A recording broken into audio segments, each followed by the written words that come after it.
Halo semuanya, kami dari kelompok 6. Perkenalkan, ini anggota kami ada Yumna, Alisa, Disa, dan Ara. Kami akan menjelaskan mengenai skema, heuristik, dan sumber kesalahan kognisi sosial. Asal-usul skema. Istilah skema pertama kali diperkenalkan pada tahun 1923 oleh ahli psikologi perkembangan yaitu Jean Piaget. Konsep skema kemudian diterangkan oleh ahli psikologi Frederick Bartlett pada tahun 1932. Bartlett menjalankan eksperimen yang menguji bagaimana skema memfaktorkan ingatan orang tentang peristiwa. Lalu, apa itu skema? Pengertian skema. Skema ialah pola pikir yang terbentuk secara tetap pada seseorang yang menjadi dasar dalam berkata dan bertindak. Skema dalam hal ini adalah pola pikir seseorang ketika memahami, menanggapi, menginterpretasikan, dan menyimpulkan kejadian yang terjadi di sekelilingnya. Jenis-jenis skema. 1. Skema sensorik atau bingkai, yaitu skema yang diambil pada rangsangan sensorik yang berbeda. Dalam skema ini, visual adalah hal yang paling umum dan paling mudah untuk membuat sebuah sistematis atau verbalisasi. Kedua, diagram situasional atau script, yaitu skema yang terkait dengan tindakan nyata yang dapat dilakukan. Jenis skema ini berlaku untuk tindakan apapun yang dapat dilakukan oleh manusia, baik yang telah dilakukan ataupun tidak. Ketiga, skema domain. Skema ini mengacu pada pengetahuan formal yang dimiliki pada topik-topik tertentu dan memungkinkan interaksi dengan elemen-elemennya, membangun hubungan sebab-akibat, mendeteksi kesalahan, dan banyak lagi. Keempat, skema sosial, yaitu skema yang berisi konsep tentang norma-norma dan perilaku yang cocok atau pantas bagi orang-orang dari berbagai kategori sosial atau posisi atau status. Kelima, skema konsep diri. Skema ini merujuk pada semua informasi yang masing-masing ditangani tentang dirinya sendiri. Beberapa orang menganggapnya sebagai jenis skema sosial yang lebih spesifik lagi. Sedangkan diri dibingkai dalam sosial, dan apa yang tidak dapat dipisahkan dengan mudah dari konteks sosial yang mengelilinginya. Lalu, apa fungsi skema? Ada beberapa fungsi utama pada skema, yaitu berfungsi sebagai dukungan kognitif untuk pemrosesan sebuah informasi, membantu membedakan informasi yang relevan dan yang tidak relevan, memungkinkan untuk membuat kesimpulan dan pemahaman konseptual, orientasikan pencarian terorganisir untuk informasi baru, membantu mensintesis informasi yang diterima, serta berkolaborasi dengan rekonstruksi informasi yang hilang. Ternyata skema juga berpengaruh terhadap kognisi sosial juga loh. Pengaruh skema terhadap kognisi sosial. Hasil penelitian mengungkapkan bahwa skema menimbulkan efek yang kuat pada 3 proses dasar, yaitu attention, encoding, dan retrieval. Attention. Skema berperan penting sebagai penyaring informasi yang konsisten. Dengan skema lebih diperhatikan dan lebih mungkin masuk ke kesadaran seseorang. Encoding. Informasi yang menjadi fokus atensi lebih mungkin disimpan dalam memori jangka panjang. Jadi informasi yang konsisten dengan skema yang dikodekan. Retrieval. Seseorang cenderung mengingat dan menggunakan informasi yang konsisten dengan skema lebih banyak daripada informasi yang tidak sesuai dengan skema. Lalu, apakah skema memiliki kekurangan dan kelebihan? Kelebihan skema. Yang pertama, mempengaruhi kapasitas kita untuk mengingat informasi dengan membuat jenis-jenis fakta tertentu lebih menonjol dan lebih mudah untuk diingat. Kedua, membantu kita dalam memproses informasi dengan lebih cepat.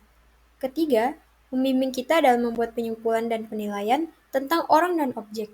Yang terakhir, membantu kita mengurangi ambiguitas dengan menyediakan sebuah cara untuk menginterpretasikan elemen yang ambigu dalam sebuah situasi. Kekurangan skema. Yang pertama, orang-orang terlalu menerima informasi yang sesuai secara konsisten dengan skema. Kedua, ketika dihadapkan dengan informasi yang hilang atau tidak sesuai dengan skema, orang-orang akan mengisi kesenjangan dalam pengetahuan dengan menambahkan elemen yang konsisten dengan skema mereka. Ketiga, karena orang-orang sering menolak untuk membuang atau merevisi skema, mereka kadang menerapkan skema tersebut kepada orang atau peristiwa meskipun saat skema tersebut tidak sesuai fakta dengan baik. Keempat, menyebabkan distorsi pemahaman terhadap dunia sosial. Kelima, sekali terbentuk, skema akan sulit diubah karena efek bertahan atau perseverance effect. Contoh skema. Sebagai contoh, anak-anak mungkin sudah membangun skema untuk seekor anjing. Mereka tahu seekor anjing berjalan dengan 4 kaki, berbulu, dan mempunyai ekor. Apabila anak-anak itu pergi ke sebuah kebun binatang, maka saat pertama kali melihat harimau, mereka mungkin akan menganggap bahwa harimau itu adalah anjing. Dari perspektif anak-anak ini, harimau sesuai dengan skema mereka tentang seekor anjing. Selanjutnya, kita masuk ke heuristik. Apa itu heuristik? Nah, pengertian heuristik. Heuristik memiliki arti menemukan atau mencari. Di sini berarti usaha untuk menemukan jawaban atau jalan keluar atas suatu pilihan atau masalah.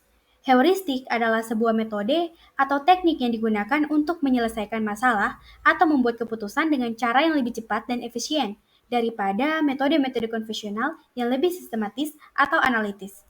Heuristik sangat membantu dalam banyak situasi, tetapi heuristik juga dapat menyebabkan bias kognitif.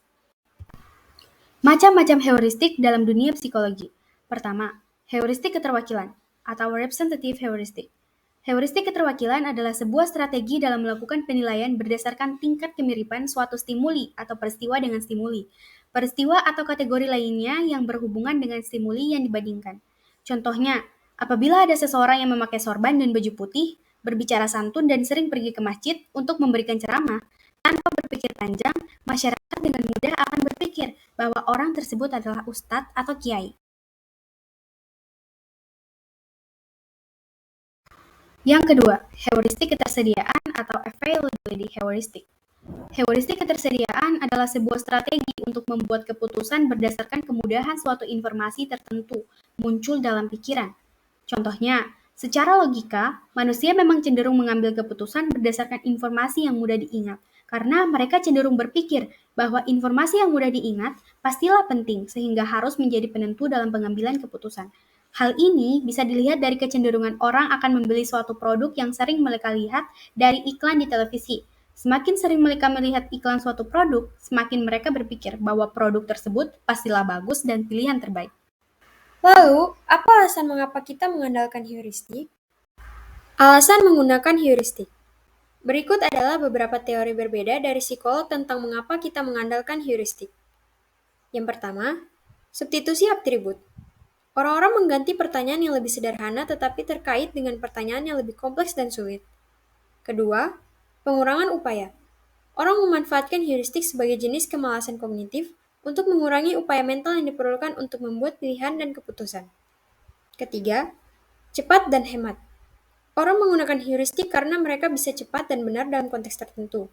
Beberapa teori berpendapat bahwa heuristik sebenarnya lebih akurat daripada bias. Lalu, mengapa heuristik dapat menyebabkan bias? Alasan heuristik dapat menyebabkan bias. Heuristik dapat menyebabkan bias karena mereka seringkali didasarkan pada asumsi yang tidak sepenuhnya akurat atau representatif dari situasi yang sebenarnya, dan cenderung mengabaikan informasi yang lebih lengkap dan relevan. Selain itu, penggunaan heuristik secara tidak hati-hati atau terlalu sering dapat mengabaikan informasi yang bertentangan dengan keyakinan yang sudah ada, sehingga menyebabkan konfirmasi bias dan kesalahan dalam pengambilan keputusan.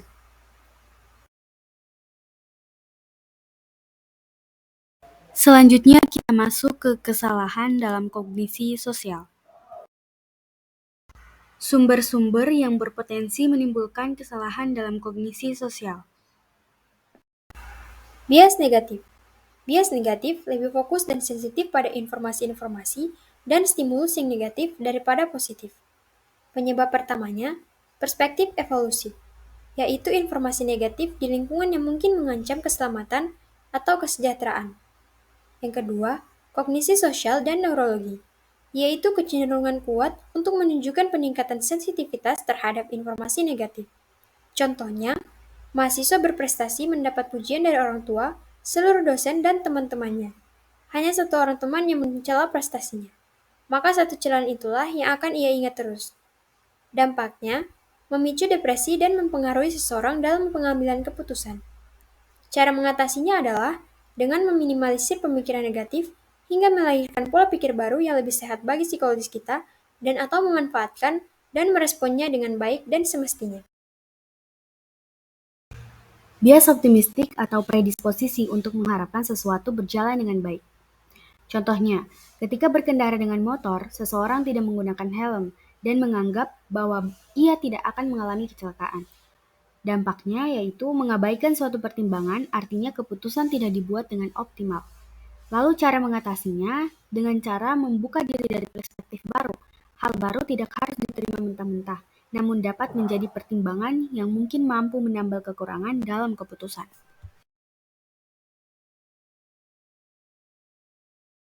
Nah, itulah dia penjelasan dari materi kami. Semoga materi yang kami jelaskan bisa dipahami oleh teman-teman semua. Baik, sekian presentasi dari kami. Mohon maaf apabila ada kesalahan dalam menjelaskan. Wassalamualaikum warahmatullahi wabarakatuh.